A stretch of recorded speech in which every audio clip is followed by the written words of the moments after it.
I hope everyone is well today and that you're able to get out and enjoy it. Getting in some fresh air, some sunshine, and the most High willing, some good exercise. Once again, it's an absolutely gorgeous day here in the Carolinas, and it's one we're so glad to see. And so glad that you have joined us today.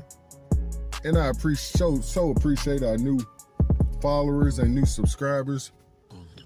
I appreciate you taking this journey with us and getting some spiritual help about yourself. I know we mentioned daily about physical exercise, but we need to exercise these ruachs because that's who we are first and foremost.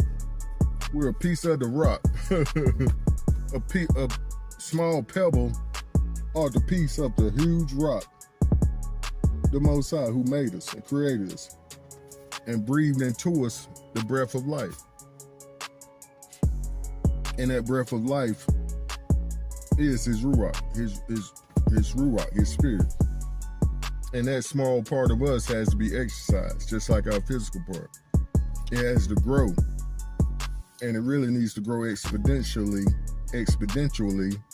in this season, especially if it hadn't been grown at all in life, period.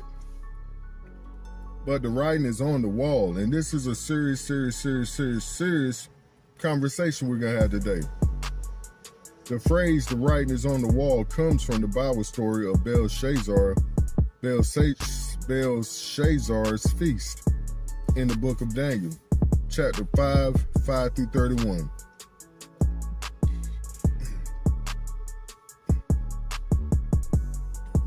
And I know, well, we're going to continue.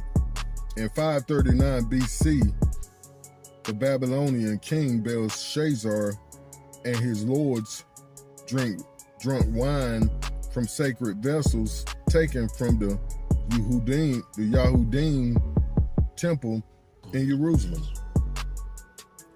A disembodied hand appears and writes mysterious words on the palace wall.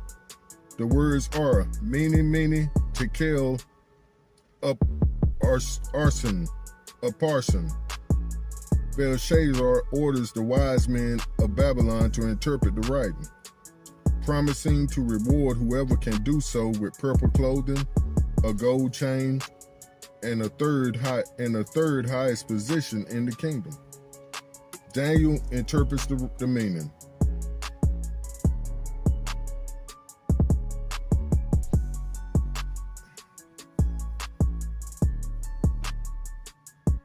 Daniel tells the king that he can keep his gifts and rewards. Hold on. Daniel interprets the writings as meaning.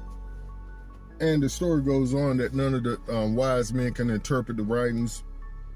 So Daniel was summoned by men upset if no one could figure out what the issue was with what the interpretation was with the writings. So of course, Daniel being one of the wise men at that time, he had to go see what's going on. And the Most High gave him the interpretation.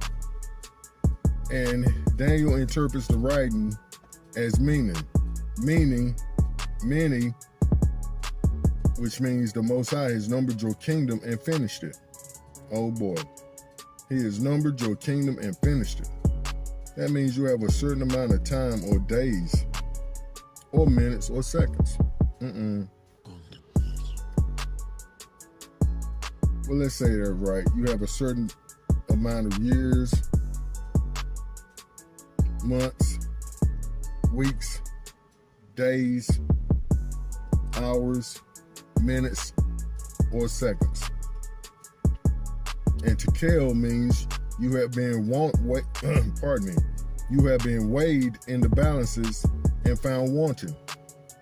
That means you're all that big talk you've been talking about, you big in the britches, and you're slack in the britches.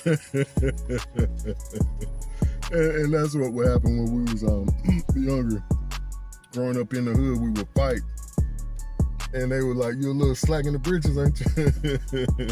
When you're trying to like somebody trying to grab hold of me back then.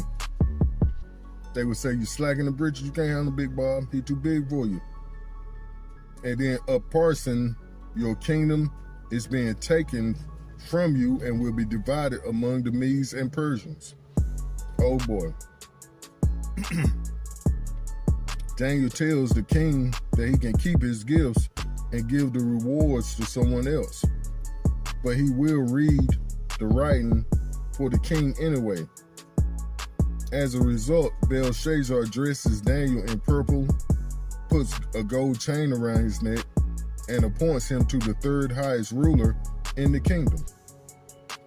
The phrase, "the writing is on the wall," has become an idiom that means something bad will probably happen soon, or that there are clear signs that a situation will become difficult or unpleasant.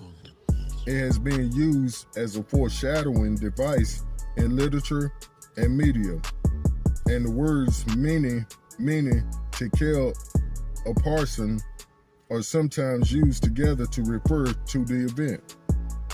Oh boy. Now I would highly suggest that we went and read the book of Daniel, chapter 5 through 31, to get total insight on the story, or to get a total understanding of it for yourself, or just to put your eyes on it, because we basically broke it down to show what it is. But what we're saying today, family, America has been found wanting, and it's over. It's over. And folks will get upset all they want, but the writing is on the wall. Everybody can see it. Everybody can see it. They're not gonna put it on mainstream news. They don't want people to panic. But this place is surrounded just like Taiwan is surrounded by China. And it's basically surrounded from the inside out. And it's being sold out by your leaders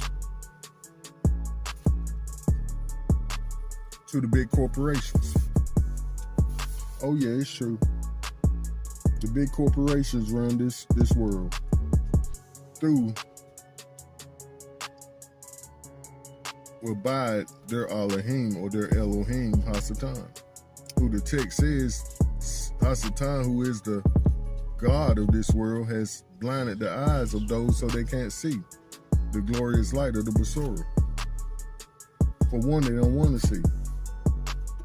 And the text says, since they don't want it, he's going to give them strong delusion. He's going to continue on with the lie because people are eating it up. They're taking it because they want to continue in their own lust. The text says they heap up teachers who would tell them what they want to hear because they have itching ears. And they refuse the truth because of their lust. And this is a consumption-based system this world is under, to where you want, and when you get some, you want more and more. You can't get enough. And they put the carrot out there in front of you, say, come on and get it, come on and get it. Through your bought and sold preachers and teachers, of course, but your actors and actresses, they're like the carrot dangled out there in front of you, saying you can do this too, you can be anybody you want to be. And that's a horrible lie. I'm not gonna cuss, but that's a horrible lie, because this system knows that only certain people are put in position as gatekeepers, and no one can get past unless you're willing to play the game, which we see now being exposed. All those folks that were gatekeepers have been gate-kept themselves from the prior generation.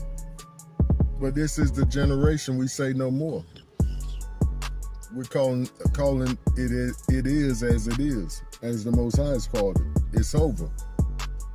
And as we just read, this country is in the same position.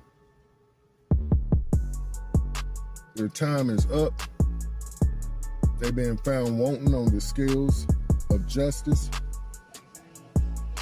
and their kingdom has been divided between the Persians and the Medes, between China, Iran, Russia,